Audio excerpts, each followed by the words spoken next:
often our life, our ways of living on to the world around us. Like if you think about ornithologists and when they were sort of like classifying and describing all these different bird species they came across, the norm was for that these birds to be monogamous. And so the ornithologists who themselves were monogamous projected their values onto these birds who we know today are mostly pansexual. And this is an example of what I'm going to call the "they are just like me" bias. Yeah, I like that. They're just like me bias. It's an easy one to fall into. Mm-hmm.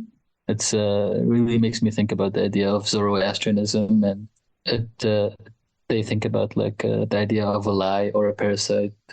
So firstly, for people who are not that familiar with Zoroastrianism, I think like the thing that we think of is this is some sort of dualistic religion of good versus evil that has something to do with fire. Maybe if you know more about it, you'd know that like they created the word magic and they had magi's who had something to do with Christ or something like that. And this is really as far as the knowledge of this goes, but academically, some scholars now deny the dualism of Zoroastrianism completely. Others try to reaffirm the monotheistic tendencies of the religion, but without getting too much into the relevant idea here is that the understanding that we have of Zoroastrianism itself is based by the first people who studied it in the 17th century and 16th century, describing it to us. And then we're building on it rather than going into the tradition itself. So what kind of people were those? They were Christian theologians and thinkers. So for them, they wanted to present it as like Christianity is evolved from and past Zoroastrianism, which was dualistic and too simplistic, basically. But the idea, of course, is that it's much more complicated than that, with a wide array of beliefs and subsets that are dynamic and dependent on the time period one observes their studies. Just like any tradition or religion, it evolves and has like different cults and subparts within it and different traditions that thought about different things at different times. So when it comes to dualism, particularly this notion of good versus evil, the view that they had is that evil originates neither from God nor from his creatures, but from a wholly other source personified as Angra Manu, or the hostile spirit, whose existence is ritually and doctrinally rejected as being pretended and parasitic. His real existence is solely the domain of Ahura Mazda, and his creation, Angra Manu, and his demons are actually just states of negativity, denial, or, as the religion would put it, the lie. The charge that the religion is a. So wait, Yeah, sorry. like the lies, like it's what takes you away from God kind of thing?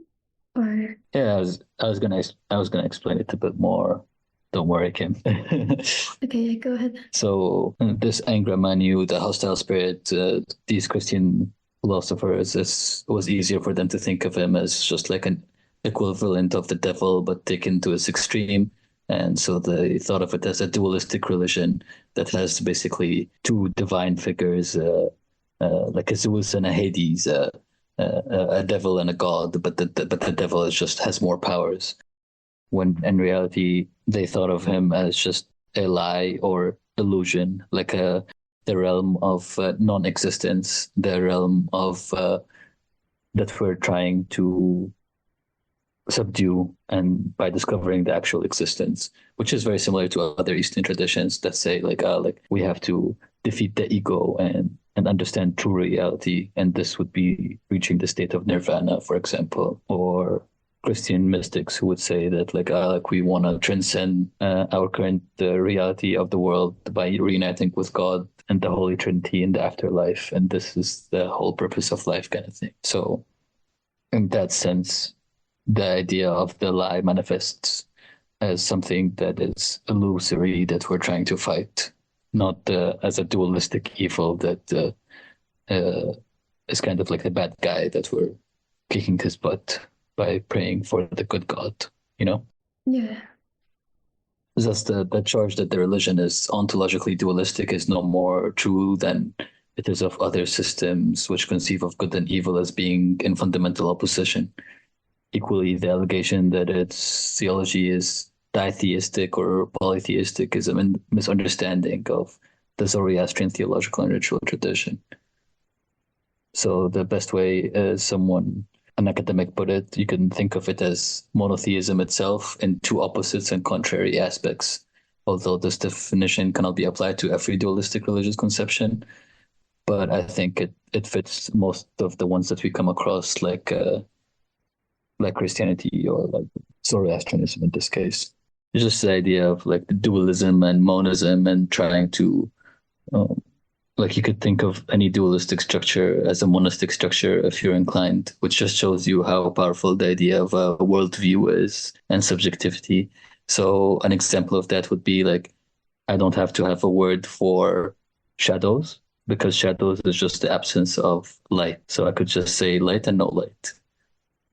And I could and thus like removing the dualism of like light and darkness. There's just light, and then there's the absence of light. And instead of thinking good and evil, there's just good, and evil is the absence of good. So like you could apply it to different ideas that are like seem dualistic. You can make them seem monistic or singular in that sense. This is really present in Islamic philosophy, especially within Sufi tradition.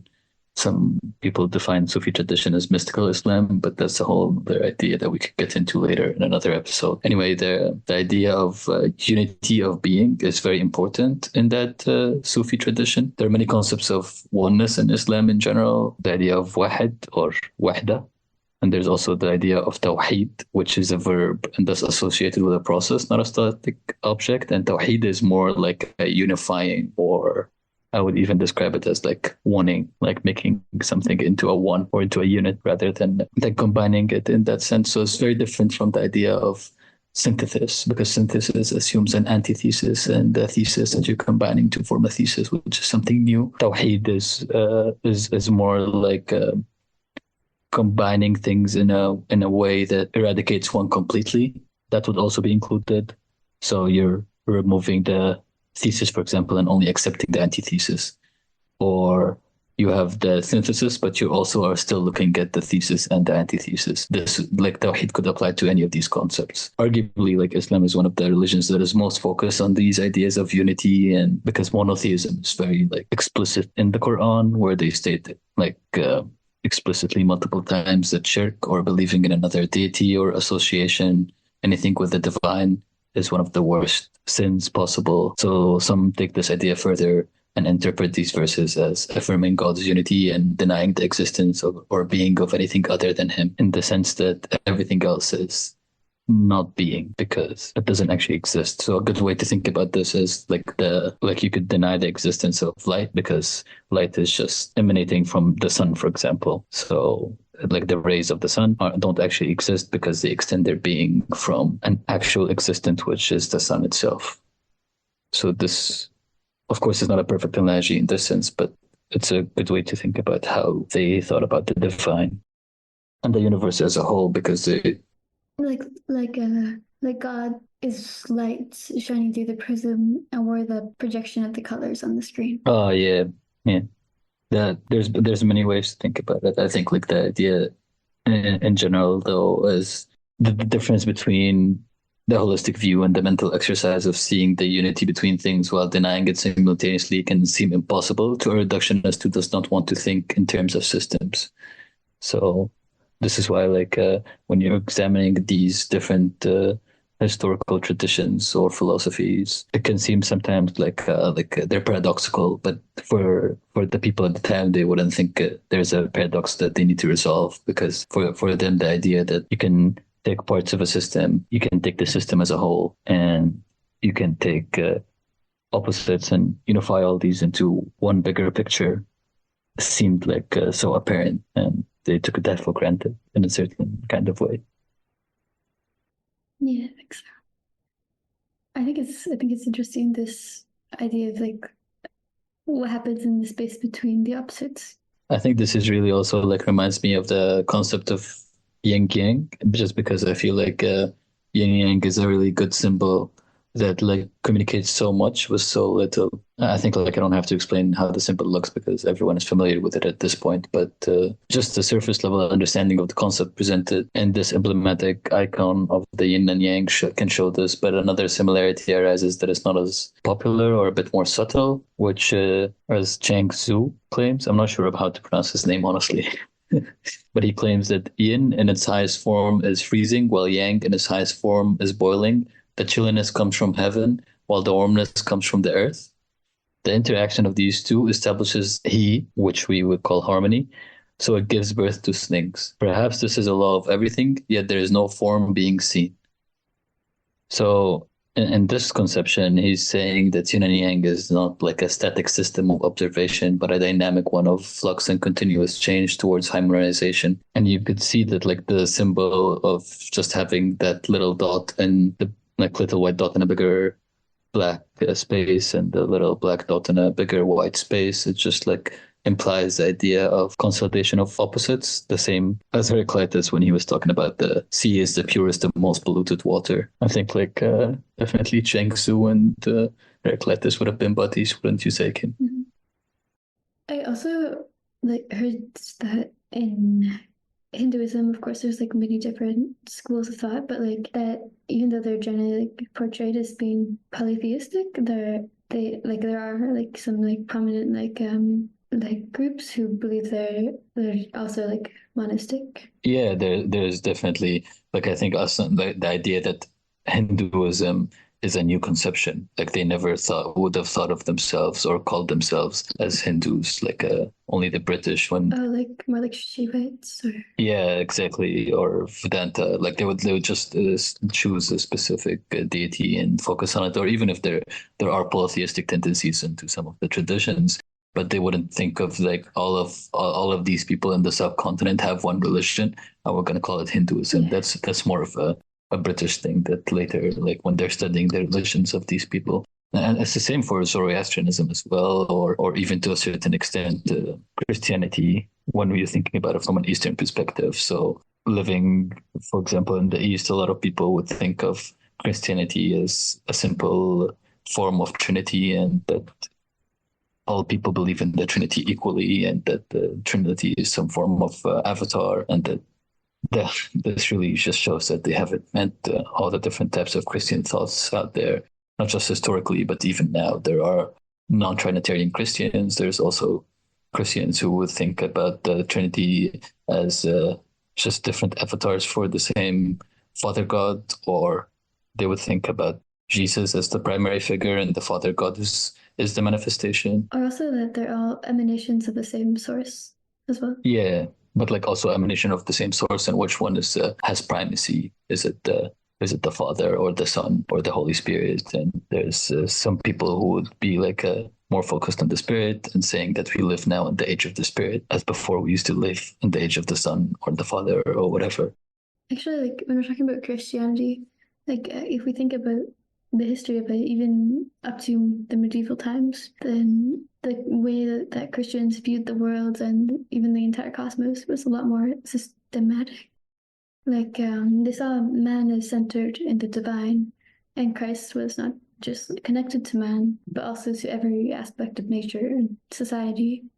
And the church wasn't like an institution in the way that we think about it today, but it was more like a complex chain with different links to different parts of the human world and to the divine. Yeah, definitely. I would say that like this approach applies to any field of knowledge that you're thinking about. So the reductionism in religion that leads to a rigid fundamentalism and the entrenching of a dogmatic orthodoxy that really is focused on like a moralizing urge that and like establishing a certain kind of authority. You can easily see it in religion, and it might be harder to see it in other worldviews, Mm-hmm. but it's problematic in all worldviews. Like you can be fundamentalist not just in religion, but you could be fundamentalist for a scientific theory, for example, and fail to see like how this theory has problems within it until a new paradigm happens. So like we could think of the Newtonian paradigm and how stuck we were in that until our notion of time, our notion of space, our notion of planetary motion all changed with Einstein. Or we could think of atomic theory and how it's really different now with the idea of quantum science and how fundamental that change was. And there was really times where the scientific community would think of something like quantum theory or Einstein's general relativity as almost heretical, and it would be approached in that sense of like a rigid dogmatism that like what is being said is pseudoscience.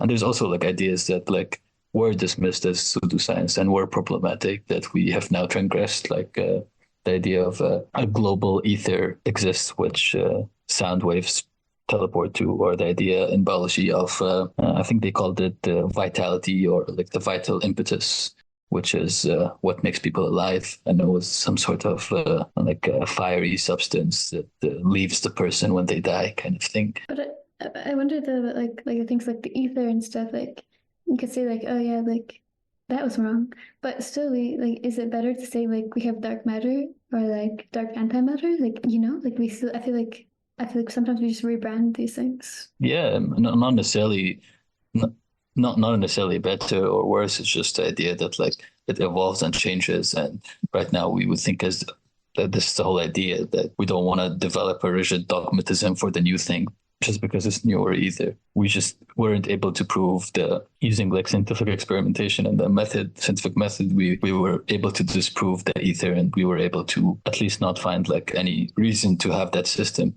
While dark matter, like there are experiments that prove it to a certain extent. That show like it is part of a greater system and it serves a role. Maybe as we understand it more, we get to understand that it's actually made up of different several things. We come to define it better. We come to understand that there's something completely different, and the paradigm could change. But for now, it serves a function within our current understanding of the system. You can think of it as having like a formula and having an unknown variable that we are defining as an X, until we discover that actually we don't need that X at all. We can rechange the formula, or we could discover that the X has a defined value and we start to define it with another formula, for example. I guess the point of systems thinking is just like, it's not to say screw you reductionist.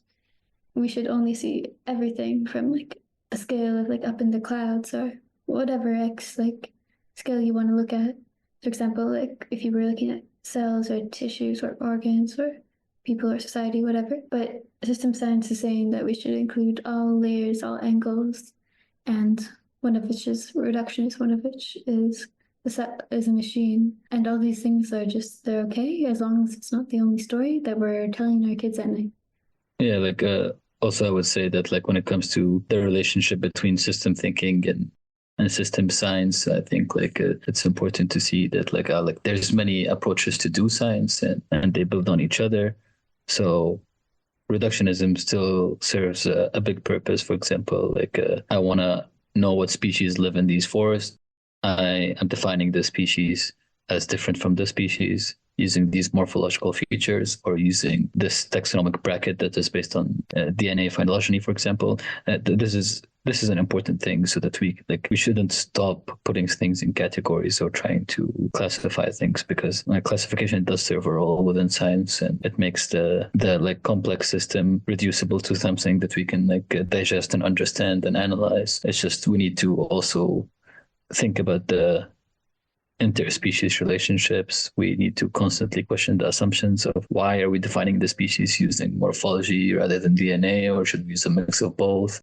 We should have like a meta taxonomy where we're analyzing taxonomic systems and the reasons that we even use them and how they relate to other ecological fields. So I think the ideas of meta science and system science and complex systems all deserve like an episode of their own. What did you say? Yeah, definitely. And I was also thinking, like, when you're talking about the importance of classification, how, like, it was spoken like a true lumper. There's an idea in taxonomy and classification that you're either like a lumper, so you want to group things into less categories, or you're a splitter. And Sophie's more of a lumper and I'm more of a splitter. I'd rather have many different categories that. I always feel like lumper is such a bad word, though. It feels like, don't call me a lumper. Sorry. But yeah, so the idea is like, it's not system science versus reductionism. It's just both and systems thinking is something to transcend like reductionism while also including it. And so just as like reductionism isn't the whole picture, systems thinking without reductionism is not really systems thinking. And the last thing we want to do is use systems thinking as a tool and for reductionist or a mechanism or whatever, which I think kind of is a problem because systems thinking can also be like really a buzzword. And I think it's maybe also an ideal to strive for while recognizing that like maybe you're never going to be completely systemic in your thinking, and Yeah, you don't want to system wash stuff as well, where you're like, look, this is more valid because it takes the system as a whole, but it's just like filled with bullshit. No, like like there might be sometimes more useful ways to look at a system, and there might be valid reasons for reducing it or for looking holistically at it. Definitely, you don't want to establish a new orthodoxy that replaces the old orthodoxy. Then you haven't gained anything at all, really. Mm-hmm. So I guess you could think of system thinking as something that should also be constantly evolving. Yeah, exactly. And never like codified. And I think that's like a big part of like systems thinking is that you're really open to learning and to different ways of knowing.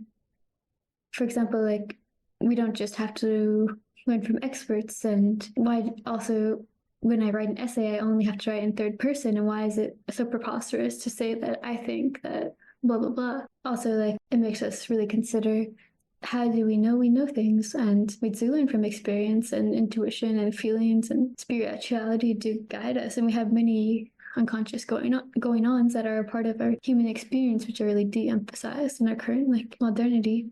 And I think also systems thinking comes with it like a big curiosity, and you really do want to know. You're not just trying to like publish as many papers as possible, but you actually do want to like know and find more questions. But like you have to start being more comfortable with uncertainty, because like things emerge and unexpected things happen. The future isn't random, but it is unknown and it is uncertain. So you got to bring with you that sense of curiosity and reflectivity and this sort of passion for inquiry. You gotta also be ready for someone to chop off your nice little chicken head.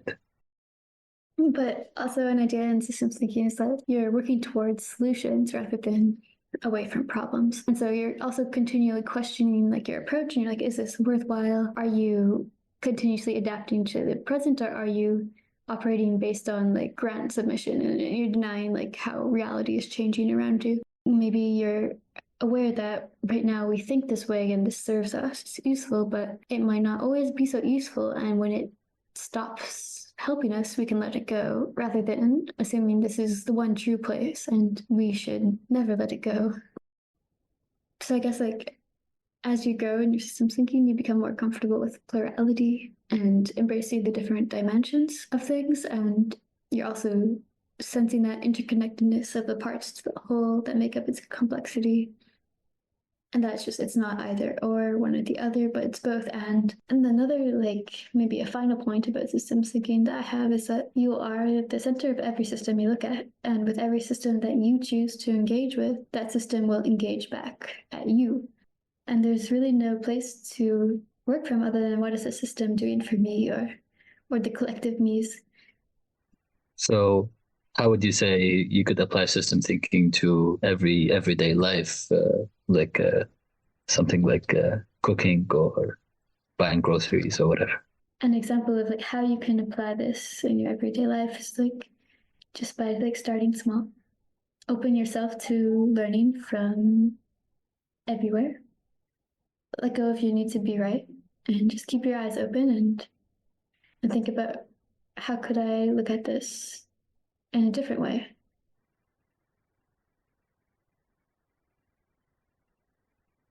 And also, like, what is this a part of? Is this part of a bigger system? Is this a full picture that I'm looking at, or am I just looking at a subpart of it? Uh, is my reduction here serving a function or should I also think of other parts as well? Yeah, just a sort of curious awareness and reflectivity, reflecting on how you think, why you think, what you're thinking about, why you're thinking about that. So, Saif, I know you're telling me about root cause and analysis and how that can tie into systems thinking.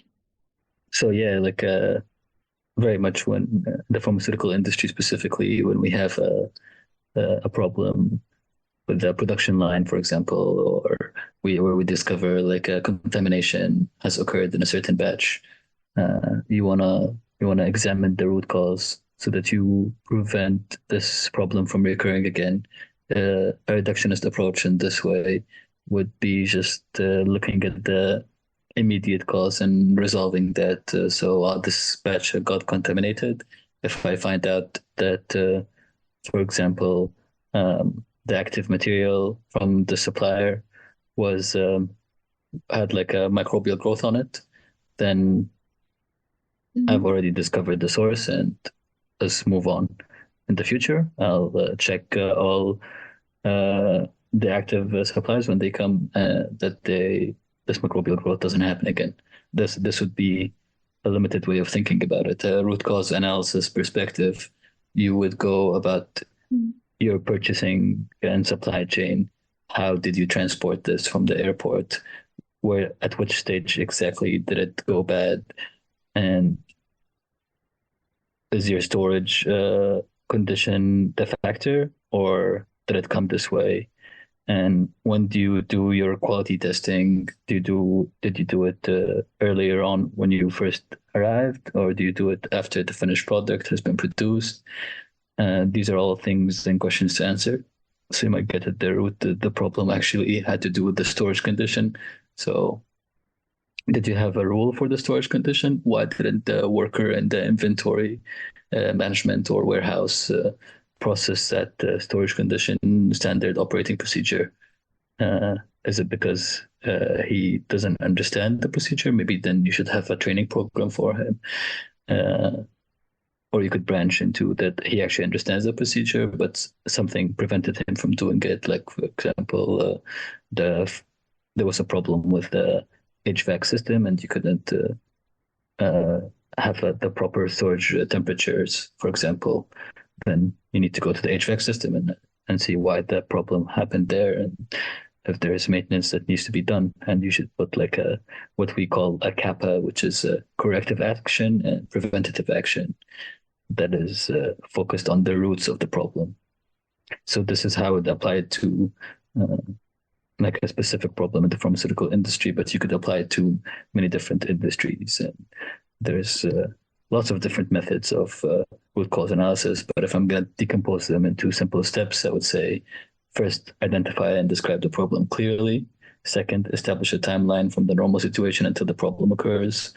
Third, distinguish between the root cause and other causal factors using what we would call event correlation.